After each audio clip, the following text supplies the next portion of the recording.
আমাদের আরেকজন সম্মানিত নোয়াখালীর বেগমগঞ্জ উপজেলায় Chhayani premier cricket league CPL এর সিজন 4 শুরু হয়েছে।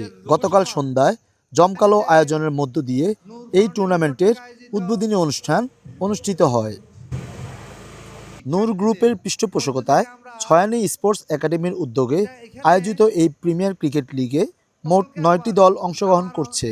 উদ্বোধনী অনুষ্ঠানে সিপিএল এর সভাপতি তোফাজ্জল হোসেন জুয়েলের সভাপতিত্বে এবং সাধারণ সম্পাদক নাহিদ হোসেনের সঞ্চালনায় বক্তব্য রাখেন বিশিষ্ট সমাজসেবক হারুনুর রশিদ, নূর গ্রুপের চেয়ারম্যান ও ছয়ানী স্পোর্টস একাডেমির প্রতিষ্ঠাতা মাহফুজুর রহমান, আয়োজক কমিটির আহ্বায়ক নুরনবী চৌধুরী, ছয়ানী স্পোর্টস একাডেমির সহসভাপতি মাহমুদুর রহমান মানু। আনুষ্ঠানিকভাবে টুর্নামেন্টের উদ্বোধন ঘোষণা করেন নোয়াখালী জেলা মাধ্যমিক শিক্ষা কর্মকর্তা নুরউদ্দিন মোহাম্মদ জাহাঙ্গীর।